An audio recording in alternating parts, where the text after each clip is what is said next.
Well, just when you thought the NBA offseason had gone quiet, the Miami Heat pulled off a strategic move that's making waves. For all the right reasons. In a cost-cutting deal, the Heat traded forward Haywood Highsmith and a 2032 second-round pick to the Brooklyn Nets. In return, they'll receive a protected second-round pick in 2026, protected from pick 31 through 55. It's not a flashy trade, but it's smart money management. The move brings Miami under the luxury tax line, shedding Highsmith's $5.6 million expiring salary. The Heat went from being $1.6 million above the luxury tax to roughly $4 million under. And yes, they now hold a $5.6 million trade exception that could come in handy later. Of course, fans always want to see big-name signings or blockbuster trades, but sometimes the best moves are the ones that don't make headlines. Like this one. The Heat didn't just save money, they preserved optionality. They avoided the tax, created a trade exception, opened a roster spot, and still kept the core roster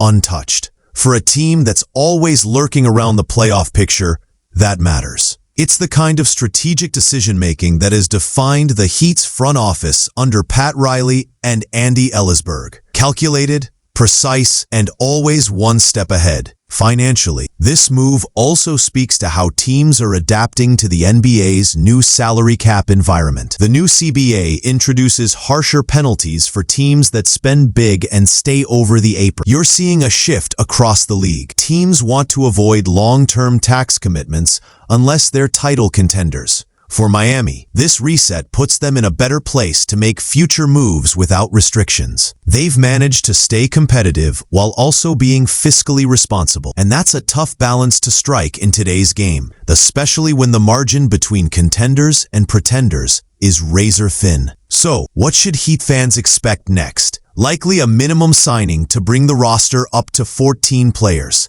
Maybe it's Drew Smith. Maybe it's someone else from their developmental system or free agent pool. The key is that Miami now has the space to make that move on their terms. No tax stress, no repeater risk. Just clear air to operate in the months ahead. And with the trade exception in hand, they can stay active during the season without rushing into anything. It's not the most glamorous part of team building, but it's often the most important. In the end, this trade is a reminder that every move has layers. It's not just about who goes where. It's about timing, money, future flexibility, and the big picture. The Miami Heat didn't just trade Haywood Highsmith. They restructured their season. They bought themselves freedom from the tax, room to grow, and tools to adjust mid-season if needed. And that's the kind of forward thinking that keeps this franchise competitive year after year. So while fans may be waiting for the next big splash, this quiet summer deal could be the move that sets the table for what's next. Stay tuned. Miami's not done yet. Let's be real. This wasn't about the picks. The 2032 second-rounder Miami gave up is far down the line, and the one they're getting from Brooklyn is heavily protected. What matters here is that the Heat are no longer in luxury tax territory. That's a big deal, considering they were tax-paying in the last 2 seasons. If they had stayed over the line for a third straight year, they'd be staring at the dreaded repeater tax. The new NBA collective bargaining agreement doesn't make that any easier either. Avoiding that penalty now gives the Heat more room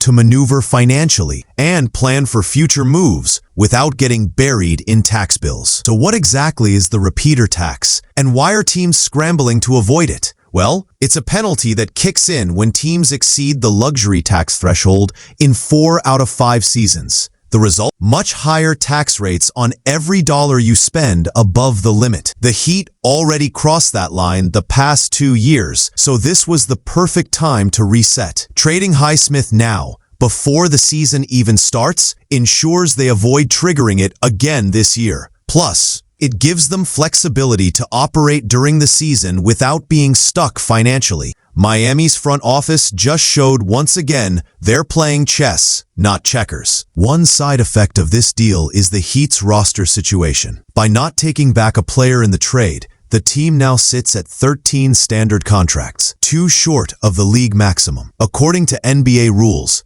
teams can't carry fewer than 14 players for more than 14 consecutive days during the regular season. and they're only allowed a total of 28 days per season below that number. So Miami will have to sign at least one more player to a standard deal pretty soon. Luckily, they now have enough cap breathing room to do just that without triggering the tax again. Expect a move, maybe minor, but necessary, sooner rather than later. With that in mind, one name to watch is guard Drew Smith. Smith finished last season on a two-way contract with the Heat and remains a restricted free agent. He's been around the organization for a while now, part of their developmental pipeline since going undrafted out of Missouri in 2021. The catch? He's no longer eligible for a two-way deal due to league rules. If the Heat want to bring him back, it'll need to be on a standard contract. Given the space they've opened up under the tax, a minimum deal could make perfect sense for both sides.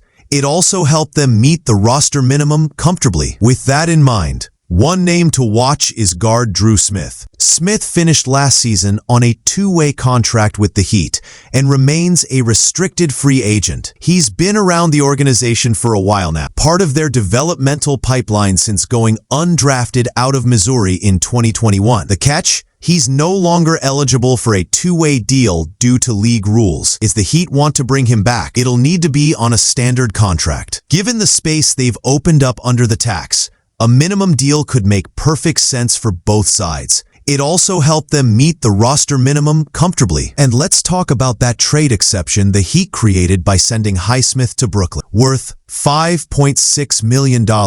It gives Miami an extra tool to use during the season. Trade exceptions can be used to acquire players without sending salary back, as long as the incoming player's contract fits within the exception amount. That means Miami could be in play for a mid-season deal to strengthen their roster without complicating the cap situation. It adds flexibility. And in today's NBA, flexibility is currency, especially for a team like Miami, always looking to pounce when a big opportunity opens up. Don't be surprised if they use it later this year. So where does this leave Haywood Highsmith? Well, he heads to Brooklyn, where he'll likely have a chance to compete for rotation minutes. Highsmith carved out a niche in Miami as a versatile defender and a spot-up shooter, often stepping in when the roster was thin. His role in Brooklyn might look similar, an energy guy off the bench who plays smart, efficient basketball. For the Nets, they're absorbing his contract without giving up much, and they add a future draft asset as a bonus.